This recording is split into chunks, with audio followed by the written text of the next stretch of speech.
Hi, I'm Jared. And I'm Brad. And this week on Hood Slappers, we're going to be reviewing the 2022 Volkswagen GTI. The Volkswagen GTI, a car so legendary that it doesn't need a flashy name or a series of numbers. 3 individual letters will suit this alpha hot hatch just fine. It is a car so iconic that certain things haven't changed since its release in 1976. It is defined by its long-standing history, its elegance, and let's face it, it is very fun to drive. So what does the 2022 GTI add to the family tree of hot hatches? I think a good place to start is comparing the 2022 GTI with the outgoing Mark 7. Some people think this is the best GTI to date, but even if it isn't, it still set the bar extremely high for GTIs down the road. In its debut, it won Car of the Year. It has a very impressive 228 horsepower. It has just as much space as a regular Golf, and it looks fantastic. Why would anybody in their right mind want to purchase a 2022 GTI? Oh right, because it's better. You know, the thing is, Jared, a lot of automotive opinions, they can be sort of visceral and very subjective. So let's just look at the stats on paper, okay? The 2022 has a lot more power than the Mark 7, and they just didn't bump up the power by a little bit. Like, it's pretty substantial. Now, the 2022 has 241 horsepower. The torque got bumped up to 273. This thing now goes from 0 to 60 in 6.2 seconds. The fuel economy on the new GTI is also better, with an 8.5 liter city and highway combo. The weight of it is also the exact same as the Mark 7, but you viewers out there might want to know that the new GTI is made in the homeland, Germany.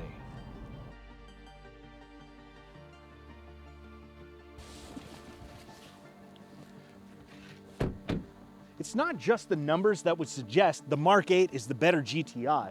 Just looking at the car makes you appreciate how much Volkswagen can make a vehicle that looks so similar and yet so different. I mean, it's like finding the perfect barber and getting that perfect haircut and sticking with it.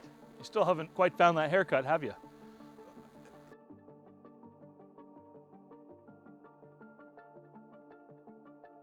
One of the things that stands out is how Volkswagen pays homage to the original GTI by once again offering plaid cloth seats. These racing-style bucket seats are an option on the base, Autobahn, and performance trim levels. Volkswagen has also added an 8-inch gauge cluster, upgradable to a massive high-resolution 10.25-inch digital cockpit, allowing you to customize what you want to see and what color you want to see it in. Yet, although the screen is brand new, it is also part of the GTI's flaw. If you've read anything about this car, you'll have heard that people don't like how the climate control buttons do not light up. I'll give it to them. Granted, if I want to change my temperature at night, it's going to make it a little more difficult than it needs to be. But I have to also look at the positives of the screen. It is a massive screen. It does so much. It operates quickly. It gives you the wireless charging pad that will give you wireless app connect, which means you can use Apple CarPlay and Android Auto on your screen without any of these wires. But I do take issue with one thing. What is that? Well, first let me be clear. I have purchased and ordered my very own 2022 GTI, okay? But I ordered the manual transmission, the 6-speed, as opposed to the DSG. The reason is because of the DSG's choice of a shift knob. I mean, look at it. If I'm driving a sporty car, I want the whole thing to be sporty. You know, when I get in, when I change gears. You watch any of these movies with cars, the guys run into the car, he jumps in the car, starts the car, and he rams that shifter right into drive, and he takes off like a bat out of hell.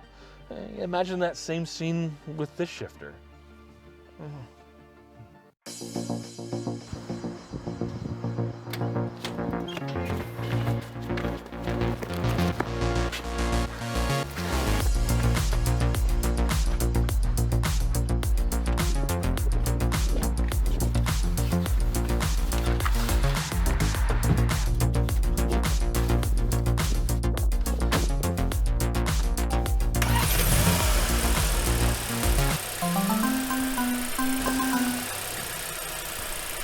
Other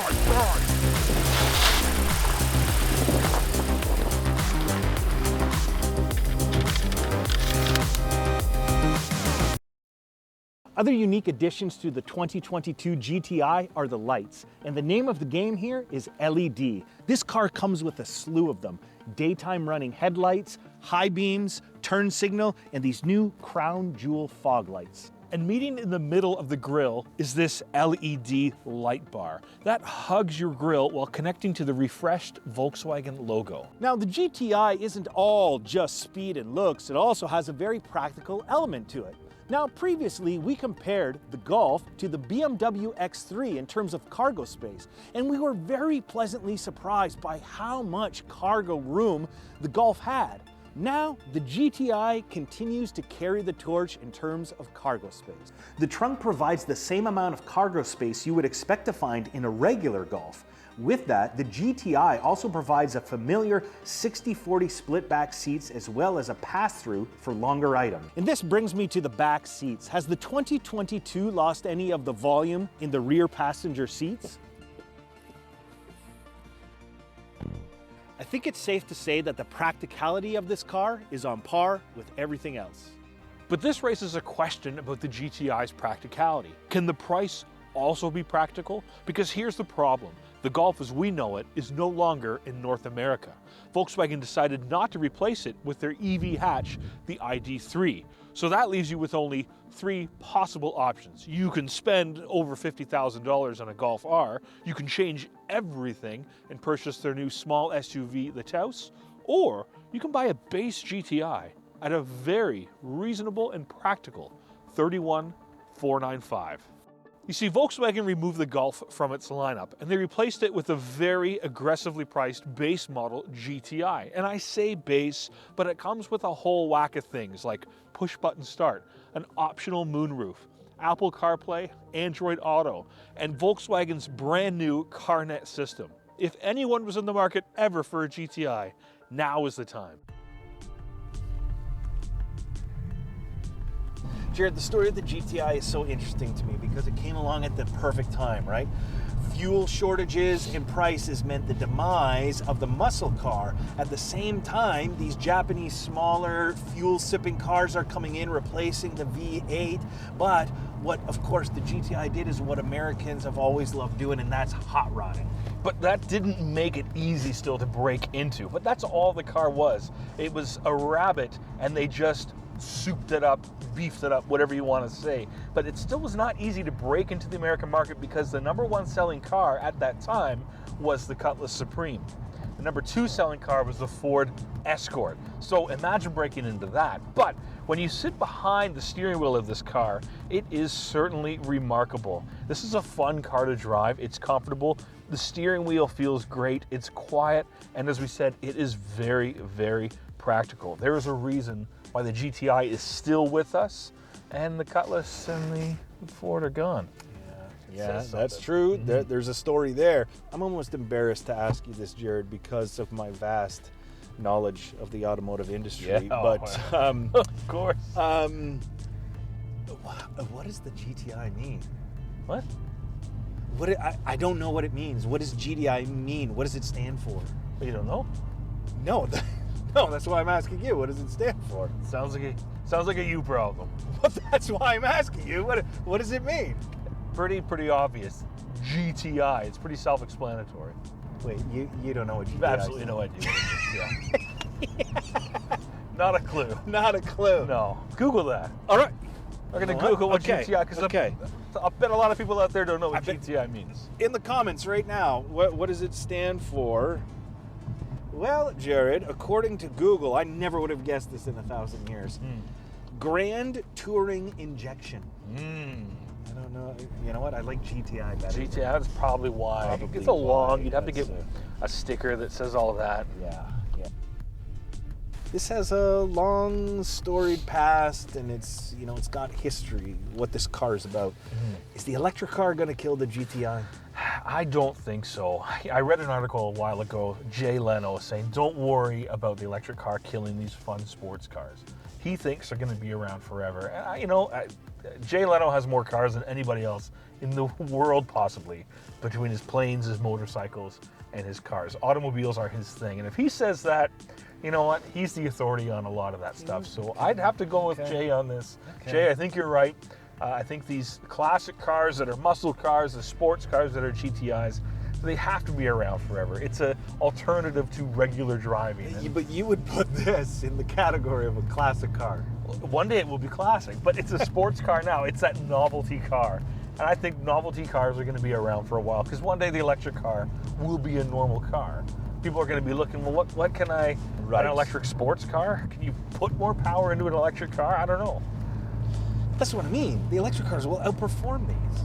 So why would anyone want... Oh, maybe I'm wrong. Maybe I hope I'm not wrong. I hope one day that I'll still have that option to hey, drive a car of my past. Now, we've talked about it, and again, bringing up the display screen, people are complaining that it's not that easy to use. I have to think, Brad, I really do, that with a new car, a brand new redesign, comes things that we're not used to. Hey, there we go. And I have an older Golf. I'm so used to everything that's in front of me that I don't even have to look. I can turn the volume up, I can turn the heat down and up, the fan speed and all that.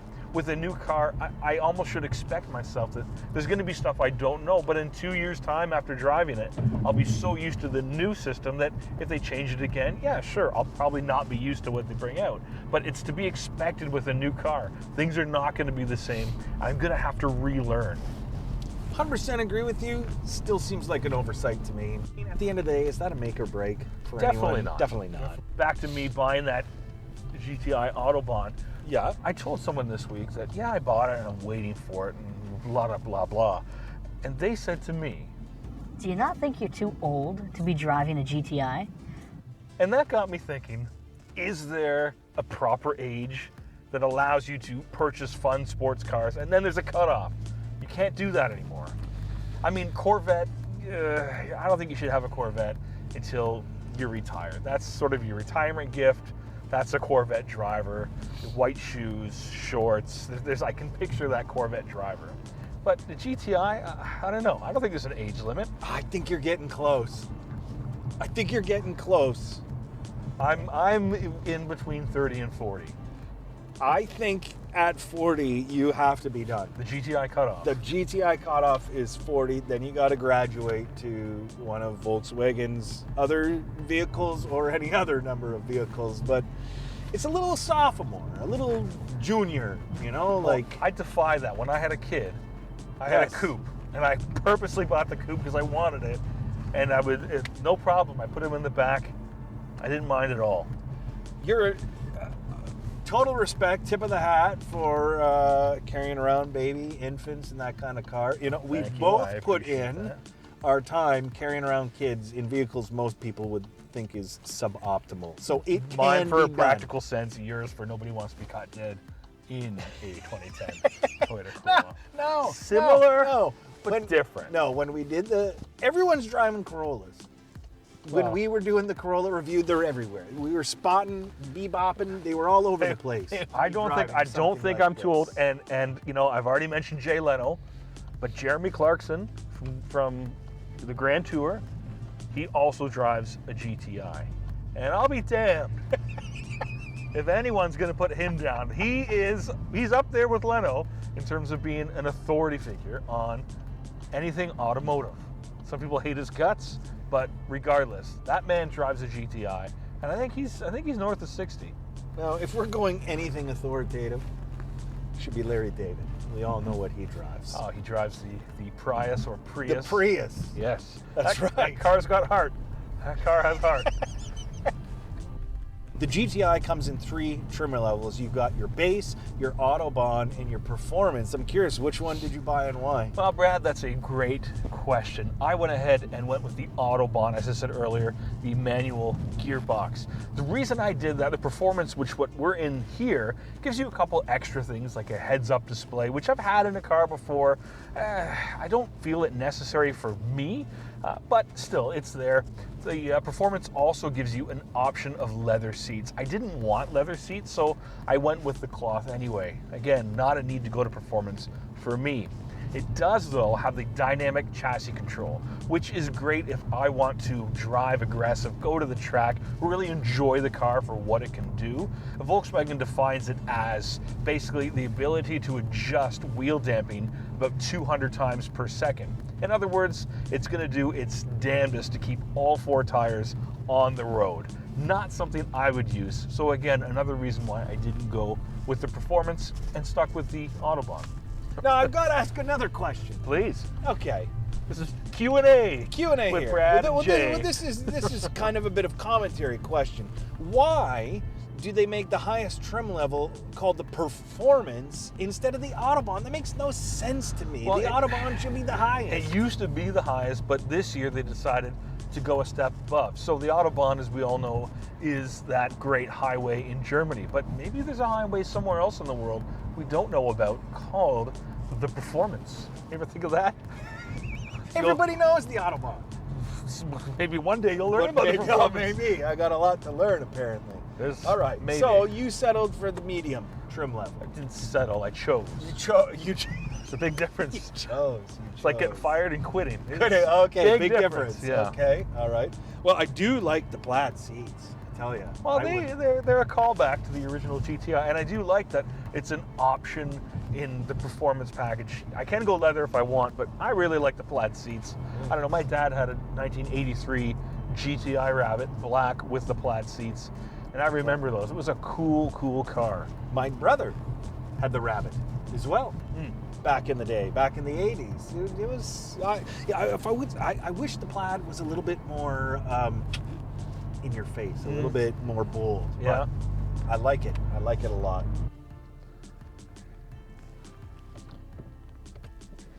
Jared, it's a car that has defied the norm while at the same time it's defined the uncommon. I mean, for 8 exciting generations, the GTI has been the king of the hot hatch. You could say the Sultan of speed, the Duke of drivability, the Emperor. All right.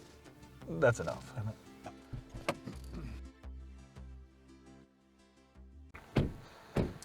With the 2022 Volkswagen GTI, you get everything you would expect in a next generation car. Better comfort, better power, better features. It's an all-around better car. And yet, it still pays tribute to the GTIs of old, because it knows that it has a long, staunch history to protect, and its legacy will continue for many years to come. And with that, I give the 2022 Volkswagen GTI my hood slap of approval. Thank you so much for watching, and we'll see you again next time. I'm going to read with sport mode. See if and let's we hear see something.